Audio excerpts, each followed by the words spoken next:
Not surprisingly, the preponderance of these horrific spectacles did occur in the South, and in particular the Deep South. Lynchings did take place in at least half of the United States, stretching as far west as California and as far north as Minnesota. The highest percentage per capita was in Florida, which had a very small population during this era, with Mississippi next, followed by Kentucky, Louisiana, Arkansas, Georgia, and Alabama.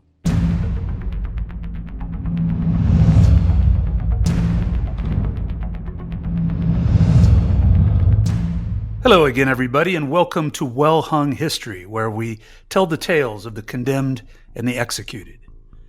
And we'll also discuss the various methods and devices of the practice that have been deployed throughout the centuries. I'm Terry Allen, and thanks for joining us. Though everything we cover on this podcast is controversial in one way or another, today's topic is particularly so. It is the history of lynching in the United States, with a particular focus on a 50-year period when it was most prevalent, that being roughly 1880 to 1930. Though no reliable numbers can ever be known, great research has been carried out on the topic over the years, and our best guess is that somewhere in the neighborhood of 5,000 souls met their gruesome deaths at the end of the rope during this period, having received no trial nor due process of any kind. I think it's safe to say that most of us picture this barbaric practice as perpetuated against the black population of the South by white racist mobs, and this is undoubtedly true. But as we'll soon learn, members of all classes, races, ethnicities, and religions also suffered the same horrifying fate for all sorts of reasons. And as we get deeper into the show, we'll be discussing some of the more notorious lynchings, most of which took place in the South, but also in other regions of the country that may surprise you. But before we get into those details of those tragic events, let's take a quick look at the origins and the etymology of the word lynching itself. There are countless references to what we now know as lynching from time immemorial, and it's clear that the practice was commonplace throughout all corners of the world. But in the United States, the origin of the term is obscure and has been much debated with no clear derivation. We do know that during the era of the American Revolution, there was something known as the lynch law, which simply meant punishment without trial. Though it's never been conclusively proven, the term is typically ascribed to Charles Lynch, 1736 to 1786, a planter, a politician, and a judge, sort of, from Virginia. He oversaw a kangaroo court of sorts that was known primarily for harassing and punishing English loyalists on very dubious grounds. His father had been an indentured Irish immigrant who seemed to really have it in for the English, and no doubt his ire rubbed off on Charles. Though he was a judge in the proper sense, he set up a sort of extrajudicial court, as it were, operating mostly independent of official law, and his organized band of ruffians meted out some pretty serious punishment to those he accused of crimes in the area, thus the lynch law. If he was in fact the origin of the verb that would later bear his name, in a strange irony, he was known to be particularly lenient on the local slave population, even exonerating 3 black men on as many occasions that had been accused of murder. Oddly, he seemed to direct his ethnic prejudice to Welsh miners living and working in the surrounding area. Welsh miners? Oh, that's a new one. Full disclosure, I studied briefly in Wales many moons ago, so I kind of see what he means. Well, regardless of its origin, we all know what lynching means today. To that point, let's look at some numbers to better understand the commonality of the practice during the period where the practice was most prevalent and the numbers are most reliable. And again, that would be the roughly 50-year period between 1882 to 1935, where lynching reached its fever pitch. Now, why do we begin with 1882? Well, that's because that was the year that the Chicago Tribune began the first systematic tabulation of lynchings in the United States. Prior to this, other than particularly notable events, reports of these gruesome murders were mostly anecdotal or covered only in small local newspapers. Soon afterwards, the Tuskegee Institute and the NAACP would also begin to keep diligent and meticulous records. And these 3 sources, though not always in agreement, are our best guess at painting the true hideous picture. Ida B. Wells of the NAACP is the best known and probably the most effective anti-lynching campaigner in American history.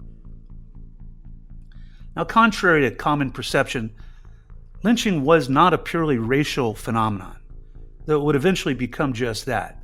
But this was not always the case. It may surprise you, and it did me, that during the first 15 years or so of these findings, whites and blacks were lynched in roughly equal numbers, about 1,000 each, as the 19th century drew to a close. These percentages would change dramatically over time as the black population became much more widely targeted. But whites were routinely lynched in the double digits annually until 1915. And in fact, the last record of a white lynching was as recent as 1964, the same year as the last officially reported black lynching.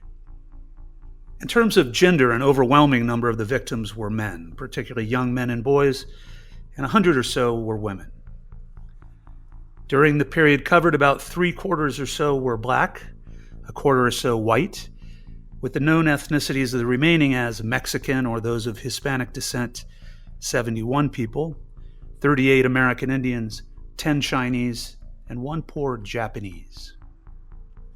An important note here, though it predates the years of our focus, it's been unearthed by modern scholarship that a stunningly large number of Mexicans, as many as 600, some say more, were lynched in the West in the decades prior to the time period we're focusing on. Many of these took place during the California gold rush in the 1840s and 50s and continued for decades after that. The numbers out west are not as well covered because the three entities that we're talking about really focused on the American South. Not surprisingly, the preponderance of these horrific spectacles did occur in the South, and in particular the Deep South. However, lynchings did take place in at least half of the United States, stretching as far west as California and as far north as Minnesota. The highest percentage per capita was in Florida, which had a very small population during this era, with Mississippi next, followed by Kentucky, Louisiana, Arkansas, Georgia, and Alabama. Georgia, actually during this period, did lynch the highest number. Each of those states are known to have lynched at least 30 people per 100,000 of its population. And to put those numbers in some perspective today, in the U.S. as a whole, homicide rates have varied between 5 to 7 per thousand in recent years, and state-sanctioned capital punishment has been statistically negligible, with fewer than 20 each year during the past decade.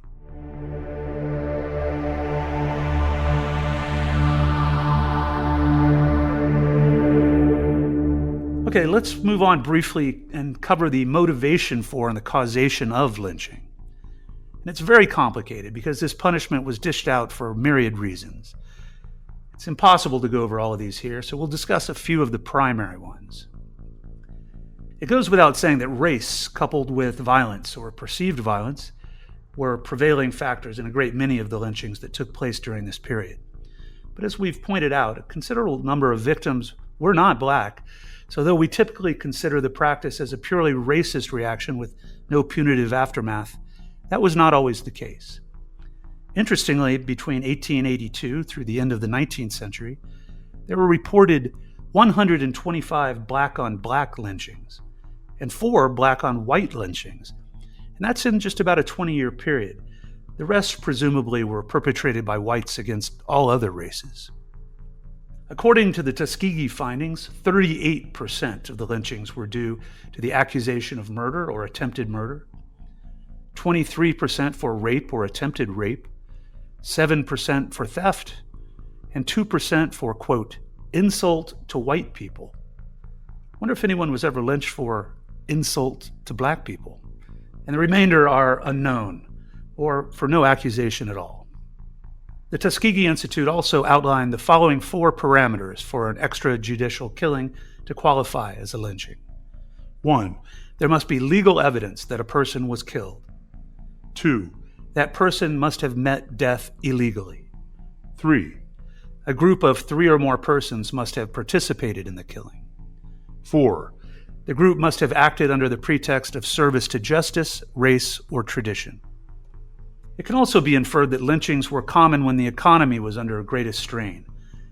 and the sons and daughters of former slaves began to compete for the scarce jobs held by poor and working-class whites. This caused growing racial animosity in an already tense racial environment, often leading to even further violence.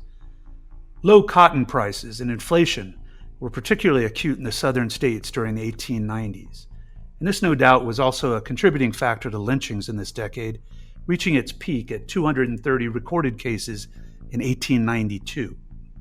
It also has to be mentioned that those black men who assaulted or were accused of assaulting white women were particularly singled out as targets for lynching.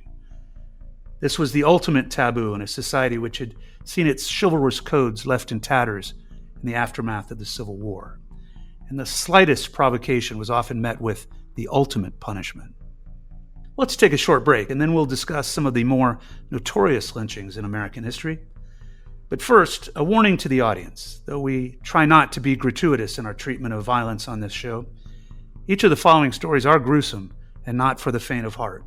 So please be advised.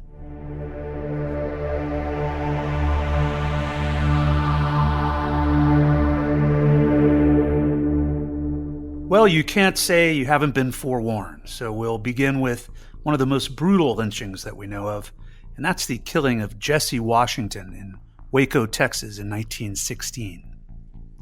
Washington was convicted of raping and murdering a woman named Lucy Fryer in Robinson, Texas, on May 18th of said year. Lucy was the wife of Washington's employer, a rancher named George. The Fryers had moved to this rural area from their native England and seemed to be very well liked in the community. As word of this heinous crime spread quickly through this small town, fingers were quickly pointed at the 17-year-old Jesse, who had been working as a hand at the Fryers' ranch for about 4 or 5 months prior to the incident. The sheriff and his deputies quickly made their way to the Washington home, where they found Jesse out front wearing blood-stained overalls, and he was hauled off to nearby Waco for questioning. He claimed innocence, but he offers a very contradictory and unconvincing defense. And his guilt seems so obvious, in fact, that the sheriff had him transported to a jail nearby for fear of mob justice. It doesn't take him long to fess up, and he informs the cops as to the location of the murder weapon. He was then secreted away again for his own protection, this time to Dallas, where he signed a full confession, which was published the next day in the Waco Press. And he signed that confession with an X, as he was illiterate. Well, as was to be expected, a lynch mob was hastily assembled, and they made their way to the Waco jail, only to learn that Jesse was not there. But this was an obvious harbinger of what was to come. A grand jury was formed the very next day and immediately returned an indictment. Following this, and clearly knowing what was brewing, the local sheriff and the judge pleaded for justice to take its due course. But that, of course, was not to be, and on May 15th, less than a week after the crime, the trial took place, and after some brief compulsory banter, the jury delivered a guilty verdict in less than 4 minutes. Well, the inevitable happens next. As Washington was led from the courtroom, the throngs outside pounced on him, and a metal chain was foisted around his neck. He was led to nearby City Hall, where he was stripped naked, stabbed, and beaten with blunt objects. Awaiting him at City Hall was a bonfire that smoldered beneath the tree to which he was tied. His fingers, toes, and genitals were all cut off, and still alive he was doused in oil and lowered by the chain to and fro until he eventually died by both hanging and burning. Okay, I'm not going to really read any more of this. It's too disturbing, except to say that a crowd of between 10 to 15,000 watched and cheered this ghoulish atrocity, and everything from his bones to his teeth were collected or sold as souvenirs. And this is the 20th century, folks, not so long ago. Moving on now to the largest spontaneous group lynching in American history, and this tragic event is known today as the 1891 New Orleans lynchings, which claimed the lives of 11 Italian Americans in that city. The mayhem ensued a few months following the murder of the New Orleans police chief, David Hennessy, the previous year, which stirred the gumbo in this ethnic melting pot that was New Orleans. It was widely believed, and it seems it was probably true, that the murder was carried out by an organized Italian crime syndicate operating in the city. who had long quarreled with the chief regarding his perceived repression of the Italian community. He was ambushed and shot whilst walking home from work, and his dying word was, "Dagos." Almost immediately, hundreds of local Italian immigrants were rounded up and taken into custody, and the mayor, Joseph Shakespeare, gotta love that, pronounced, "Scour the whole neighborhood. Arrest every Italian you come across." And eventually 19 men were arrested and jailed to await trial. The trial commenced February 16th, 1891, and lasted about a month. And in true New Orleans style, it was very complicated, with contradictory testimony, attempted bribery of jurors, and all the rest. And all the while, the populace increasingly grew bent on revenge, and crowds began to swell daily. The verdicts eventually handed down varied between not guilty to hung jury, but nevertheless, the accused were sent back to their jail cells for fear of their own safety. One of the peculiar facets of what happened next is that the lynchings were not spearheaded by a band of drooling rednecks, but rather by some of the most prominent men of the city, including one of the prosecutors himself, a newspaper editor, and a future mayor and a future governor. On March 14th, the mob, now numbering in the thousands, stormed the jail and cornered the hapless defendants, shooting 9 of them to death, and 2 others were dragged out and hanged. A fruit peddler named Antonio Bagnetto, who had been acquitted the day before, was hanged from a tree and riddled with bullets. And Emanuele Polizzi, a street vendor, was hanged from a lamppost and also shot. His trial, by the way, had ended in a hung jury, but nevertheless, that was his fate. Let's take a minute here to mention that although lynching almost always meant hanging, it can also refer to any sort of spontaneous execution, such as burning, beating, shooting, etc., as was the case here for 9 of these men. Let's go up north now, way up north, this time to Minnesota, the site of the infamous Duluth lynchings that took place on June 15th of 1920. Now, admittedly, we don't think of the frozen plains on the shores of Lake Superior as a typical site for lynching, but a very famous group lynching did occur there a little more than 100 years ago. There were known to have been 20 or so such episodes in the state dating back to its founding. That included both whites and Native Americans, but this was the first and only one of its kind of black victims. And this case is particularly distressing as, like so many others, it was based purely on hearsay with absolutely no corroborating evidence to implicate the victims. It's a classic study in the madness of the crowds. And it goes like this. In June 1920, the circus came to Duluth, and 2 local teenagers, Irene Tuscan and Jimmy Sullivan, were in attendance.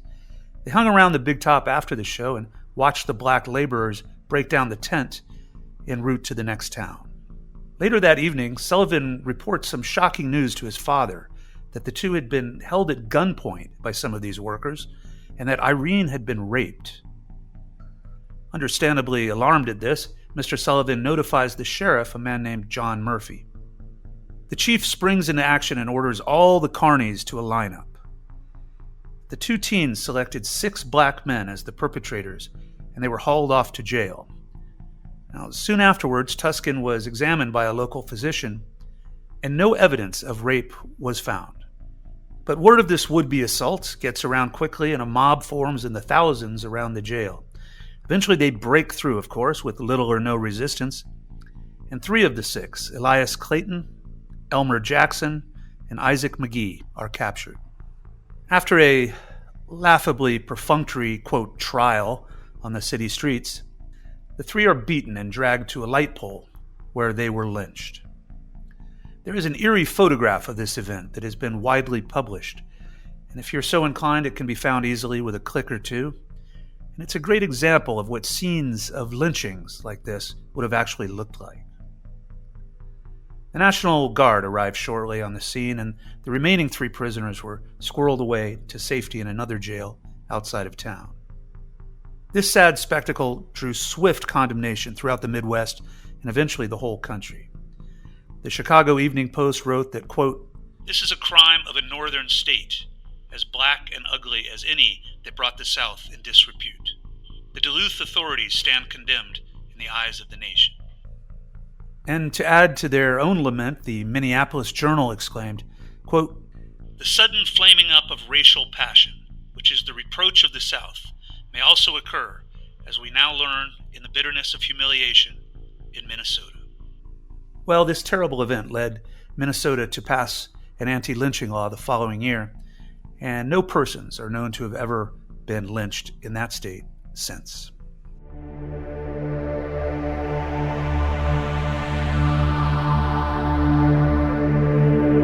Well, now we're taking that midnight train to Georgia, where we'll look at the case of Leo Frank. Frank's case is arguably one of the most famous examples of lynching, perhaps next to that of Emmett Till, who we'll discuss shortly. It's extremely complicated, so we'll deliver a thumbnail of it here for those that are unfamiliar with it. Leo Frank was New York-bred, Ivy League educated man who moved with his wife to Atlanta to assume the role as the director of the National Pencil Company, which was a large and growing enterprise. To many, if not most, he was the consummate carpetbagger in the eyes and minds of the local population. He was a Yankee who was highly educated, Jewish, and wealthy. And each of these factors no doubt contributed to his eventual fate. On the evening of April 26th of 1913, a young girl named Mary Fagan, who was a laborer at the factory, was raped, bludgeoned, and murdered on the premises, and her body was found the next morning by the night watchman, a man named Newt Lee. Next to her battered body, 2 semi-literate notes were recovered, known now as the, quote, murder notes. They purported to be written in her own hand, but this is impossible, as obvious evidence showed that she had died during a struggle and would have had no way to scribble notes down prior to her death. Suspicion soon arose as to the killer, and 2 prominent names came to the fore, a janitor named Jim Conley and Leo Frank himself. Both were arrested and each implicated the other, and this squabbling would go on for the next 2 years. On August 25th of the same year, Frank was found guilty of the murder, and he was sentenced to death. It was following this verdict that the story became a national one and was followed closely by all the major newspapers throughout the country. Frank and his legal team fought the ruling tenaciously in the courts for month after month to no avail. But about a year later, and after a great rumination, as many as 1,000 death threats from the locals, then Governor John Slayton decided to commute the sentence to life in prison. And by the way, John Slayton is featured in the famous book Profiles in Courage as a result of this.